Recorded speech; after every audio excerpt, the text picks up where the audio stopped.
Hey guys, just a quick intro before this video starts. Just wanted to let you guys know that I stream a lot on Twitch at the moment, and if you guys could go give me a follow over there, that'd be great. I don't have a schedule at the moment, but I've just been streaming on and off every now and then, and I use the stream highlights as my videos as well, as you guys have probably seen. So if you guys want to see some live videos, or the videos that I make live, come check it out. Come speak to the chat. We'll have a great time, and yeah, that was everything. Enjoy the video. Thank you.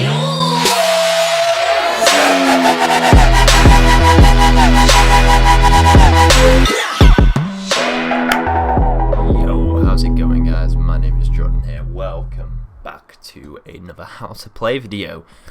Today I'm doing the Shredder comp. So, as you saw a few days ago, we did the CANDYLAND comp, and this comp is a direct counter to the CANDYLAND one.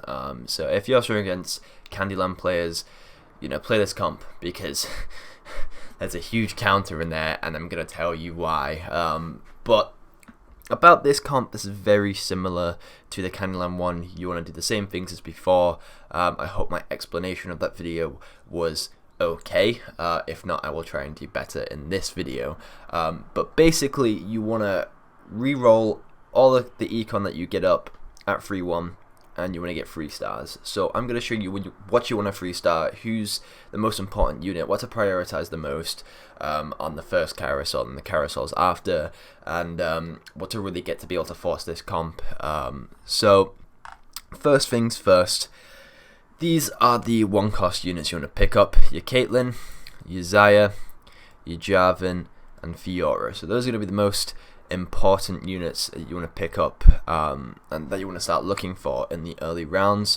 So, and Shen as well. Shen's a 2-cost unit, but if you find him early on, great, put him in because they're Blade Master and Chrono. So essentially the starter pack that you can have, if you don't find a Jarvan, we'll just put him over there for now. You can have something like this. This gives you Chrono Blade Master. It's a pretty good starter pack. You get your Chrono attack speed and you get your Blade Master buff, right? That's pretty good to sort of start at least not losing too many games or losing games too hard. It's the same premise as the CANDYLAND comp, where you want to econ as much as you can to 3-1, which is after Krugs, and then you want to roll down everything you have to 3-star this, and this. And the reason for that is you want them to be as strong as possible, basically. If you don't get them 3-starred, you're kind of screwed. I mean, to be honest, it doesn't really matter. You don't need to 3-star this because we're going to replace this later. So I lied. Don't 3-star this. Forget about that. These two don't really matter. They're just sort of add-ons. It's the same with the CANDYLAND comp. The most important unit is Poppy, right? And in this comp, the most important unit is Xayah. So the items that we're going to want to put on her are as follows. And as you've probably seen in your games, Last Whisperer has popped up more and more. You've seen more people playing this, using this item, and the reason for that is, as you can see in the description, it reduces armor by 90% for 3 seconds, right? Poppy with Bramble is not going to survive against that. That's going to kill Poppy. It's going to kill Vanguards. It's going to kill, it's going to destroy anything with armor. It's a really, really good item that you kind of need in Xayah. That's the main priority that I would say. Get this item before anything. It's a bow and a glove. All these items that we're going to put on Xayah require a glove. So getting gloves are very important early on. The next item, now, I personally prefer this. Again, it really depends on what kind of game you're playing. If you've got a lot of comps with CC in your game, I would definitely recommend a QSS if I can find it. I'd say that's probably going to be quite useful. It means that you can't stop her hitting you, and she's just going to keep on firing. So that's really good. We want that. That's a great item. The next item is IE. Now what I see a lot of people do is they skip out on the QSS and then just go double IE for more damage. Now that works, but then what happens if she gets CC'd? What happens if she gets CC'd? She's not going to do any damage at all. So you're better off, just getting a QSS. All these items require gloves anyway. If you get a cloak, and a glove, I'd recommend just making the QSS, and I'd recommend this sort of priority order as well, personally. But again, it really does depend. It's situational as well. You know, are you gonna be able to get free gloves in the game? It depends, you know. But those are the core items that I'd recommend on her. Now, when you roll down at 3-1, like I said, you want to pick up these units as well and hopefully 3-star them. I would suggest when you get this 3-starred, stop rolling for these two. If you've got, let's say, you're 2 or 3 away from getting a Javelin free and a Caitlyn free, that's fine. You can still hit those. You're not gonna have to. You don't have to roll to hit those. They're 1-cost units. You're still gonna have luck to get them. And after that, you should be level 5, right? So if you've already got this kind of comp set up, I would either put in your Javelin because he's close to being 3-starred, hopefully, yeah, probably the Javelin. I'd put in the Javelin straight away. And this is your 5-man comp, right? You've got Caitlyn, who's, let's say, nearly 3-starred. You've got Isaiah 3-star. You've got your Javelin, nearly 3-starred. 3-star doesn't really matter. And then you've got your Fiora and your Shen, right? So this is what we want at level 5, okay? And we want to be as close to hitting 3 stars as well. If you haven't hit Zaya 3-star when rolling down, again, obviously, I'm guessing that you guys are looking at what everyone else is playing as well. So if the comp's contested, I'd recommend just keep on rolling until you find Zaya free, because you need her. If not, if it's not being contested by anyone, no one's taking Zaya's, I would again just wait till 4-1 to start rolling down again for the rest of them. It doesn't really matter. But if it's being contested, I keep on rolling for the Zaya. But essentially in this comp, it's different to Candyland. In Candyland, you can kind of just go up levels whenever. You know, you can probably just play that comp and win with that comp at level 5.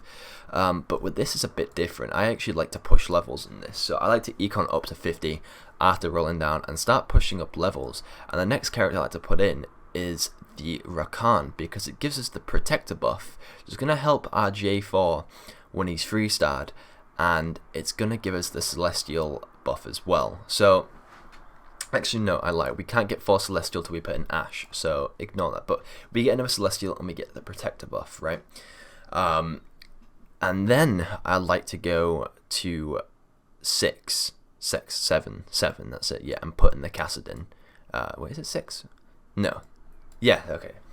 I've got this model up. When I go to 7, we're going to put in the Ashe, gives us 4 Celestial, gives us 2 Sniper, it's going to put even more damage on our Caitlyn, who's going to be 3-starred as well, hopefully, and 4 Celestial is going to be huge for our Zaya, so she just keeps on healing.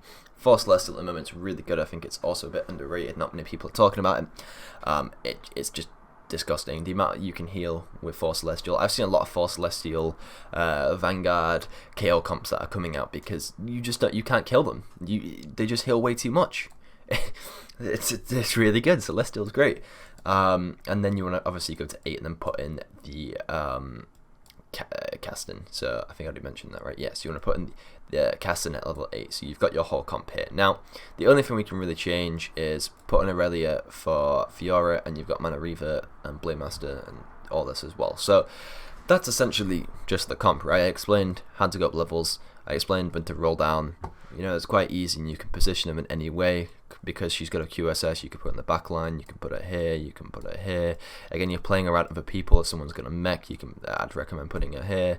If you know, someone's got just, I don't know, a heavy Vanguard comp, just put her in the middle. You can put her anywhere really with the QSS, and then you've got Rakan here as well. So items I like on the rest of the team. Once you've got these 3 main items, I'd prioritize these for her more than anything else. But obviously you're going to have more items that are just lingering around as well. So you can put literally anything on anyone. It doesn't really matter too much. Anything works, like Rageblade and Ashe, for example. Shojin on Caitlyn. You know, Bramble on one of these. Anything really works. But what I would recommend, if you do have the items, if you have these, I'd recommend my favorite items: Bramble on Shen. If you can 3-star Shen as well, great. If not, doesn't really matter. ZZ Rot on the Javelin. ZZ Rot is more powerful depending on the level of the character. So because you 3-starred him, ZZ Rot's going to have more health, I believe. Yeah, it's 4,000 health based on star level. So you're better off having it on a 3-cost unit than a 1-cost unit, because then it's tripling its health essentially. So Z0's really good on someone like Jarvan, and then we've got stuff like Trapclaw. You could have Zephyr, even Morello's put that on the Rakan. You've got stuff like Onyx Spark, which is pretty good on any of these front lines as well.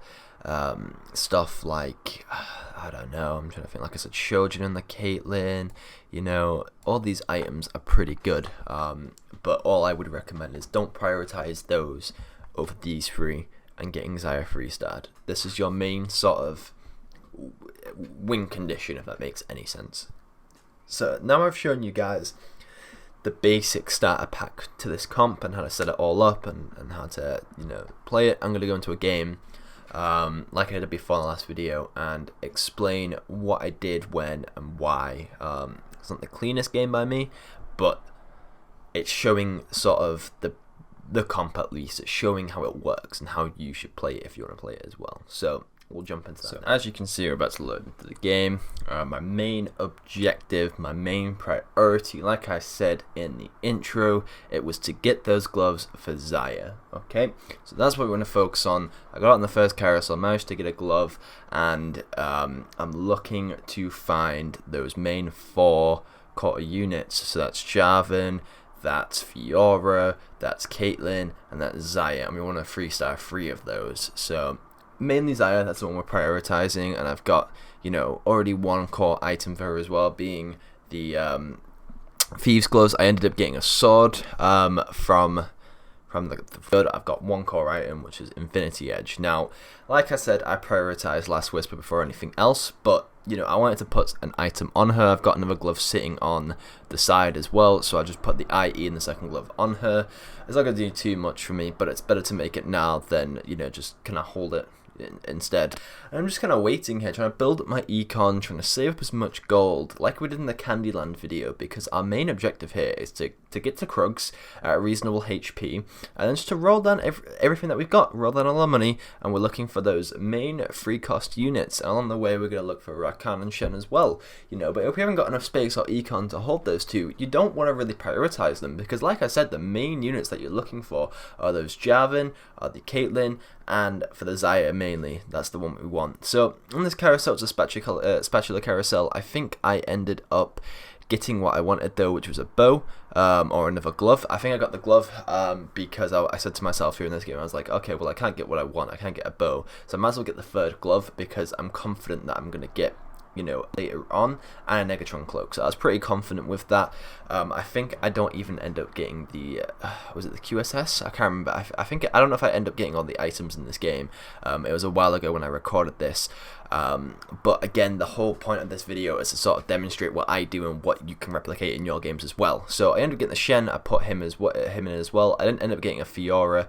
Actually, what I should have done is taken out the Jarvan and put Fiora in. That was a mistake by me, because Fiora is probably better with the Blade Master buff in this sort of situation. Jarvan doesn't really offer us anything unless he's 2-starred.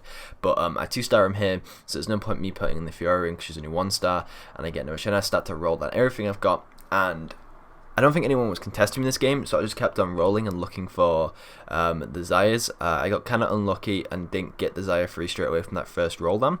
But I kept on going, because I knew, you know, if I'm being contested, I want to get her 3-star as soon as possible. So that's really the aim of the game, you know, with these reroll comps, is just keep on rolling till you 3-star them, and it's kind of just a bit of RNG. So it's why I don't necessarily like this patch, but it is what it is at the end of the day. There's nothing we can change about the game until the game itself changes. So you kind of got to play how the game works nowadays. So, but yeah, that's my main objective. Trying to get, obviously, the items for Xayah, trying to get Xayah 3-starred, trying to make sure that I'm prioritizing the right things. And that's the main thing, really. Even though this game's a lot easier than it was in, you know, at the start of the set, or set 2 even, you still have to do things in a certain order in order to succeed. You know, you can't just miss out on one thing. And I did end up getting all 3 of the items, by the way. I just didn't have the Xayah 3-star at the time. But as you can see, I'm 1 away from J4. I end up getting the J4. I'm 2 away from Xayah. I'm 2 away from Caitlyn. I'm very close to them. I'm just going to keep on re-rolling until I get them. I've got my Ashe sitting on the bench as well, so when I get to level 6, I can just put her in. I'm pretty much set here, and I'm going to start winning games once I hit that Caitlyn 3 and that Xayah 3. I'm going to really start, you know, win streaking quite hard through the mid game, and that's really what this comp is a mid game comp. you know, you can play this in pretty much any elo, but it works best in the lower elos because games don't last as long. So, you know, mid-game comps are really good. Once a comp starts to fall off, unless you can transition to something else, which with this it doesn't really work very well because they're all free cost units, so you're kind of sacrificing, you know, free cost units for 2 costs, and would it be any better? Probably not. So these kind of comps aren't that great for, you know, late game lobbies. So, but I ended up getting the Caitlyn as well. I'm one away from the Xayah, ended up getting it there, and now looking for Shen free as well, just a little added bonus. You know, I've got my casting and my Rakan sitting on the bench. Now my aim here is to simply just econ up, start saving gold, and then start leveling, because the good thing about the Shredder comp compared to the CANDYLAND is I feel like it does have a better late game compared to the CANDYLAND, with the fact that you're getting Celestial bonus, and that healing that you get is just absolutely disgusting. So when you put in your casting, when you put in your Rakan, and then you get Aurelia as well in the later games, you're getting later game sort of bonuses, not necessarily carries, because Xayah's your carry throughout the whole game, but you're getting those bonuses that Force Celestial's going to do a lot for you, that Mana Reaver's going to do a lot for you. You're getting just bonuses and you know, the mid game to late game that's going to be very, you know, useful. So as you can see here, I'm just chilling, I'm just, you know, vibing, having a great time. I'm win streaking, I'm top of the lobby, I'm doing great, you know, I'm just econing up. I get my 2-star casting before I even have enough, you know, room to put them in. I'm still looking for stuff like Aurelia, because like I said, we're going to replace Fiora later on with Aurelia. There's no point 3-starring Aurelia in my opinion, because, you know, like I said, she doesn't do anything late game. She's a 1-cost unit. You're better off getting a 2-star Aurelia who's going to give you Mana Reaver late game as well. She has more to offer essentially. Even a 1-cost Aurelia is probably better than a 2-cost Fiora. Or yeah, I feel like a 2-cost Fiora's Aurelia is going to be better than a 3-cost Fiora. So that was a lot to say then. So this is the point where I might start losing 5-2. I think, yeah, that was the top guy. So later on as the game goes, you will start to notice that you just start losing games. The comp just falls off. But I finally get in on my units. At level 8, I'm just looking for that Aurelia now to replace with Fiora, but it's not that big of a deal. I can wait to get that. And as you can see, the Celestial bonus is doing so much for me. The 4 Celestial is doing a lot. I even played a game on stream the other day where I ended up going 6 Celestial, and that does even more for you. But, you know, it's something that you can't really get without a spatula, or going to 9, I think. So, you know, but I'm just chilling. I'm having a great time. I'm you know, beating people with my Xayah. I think I did lose this one. Yep. So I start to lose. I'm top 4 currently. As you can see, this is around the stage where the comp starts to fall off. I get my Mana Reaver in with Aurelia. So I'm just chilling. I got Mana Reaver. I got casting. A few good things in higher elo. 3-star everything. 3-star the casting. 3-star the Shen. 3-star everything you can get your hands on. I think I was trying to 3-star the Shen as well, but I just couldn't find him. He wasn't popping out. I'm not level 8 at this point. What am I looking for? Oh, the reason I didn't go 8 this game is because of the fact that I got a Force of Nature. I think it was, I can't remember the galaxy name, but it gives you a free Fawn at level 5. So I didn't need to go 8. This would be a perfect game to go 6 Celestial, because if you go all the way to 9, if you have very good econ, you can go all the way to 9 and then put in 6 Celestial. But my econ wasn't great that game. It wasn't worth it for me to, you know, econ up to 9 and then losing my goal essentially. But I'm top 3. I'm doing pretty well. I feel like I can maybe even get top 2. The first guy's just way too strong. There's no beating him. But nevertheless, a good top 2 game. And, you know, the point of this video was to show you, you know, how this comp works, and, you know, just a little breakdown of it. So that was it, guys. I hope you enjoyed this video. I hope I did a better job of explaining it than the CANDYLAND comp. And if you want more, you know, of these videos whenever a new patch comes out, whenever, you know, there's new comps that are just, you know, doing really well, I'm more than happy to make videos on them. But that is it for today. Enjoy the rest of your day, guys. Peace.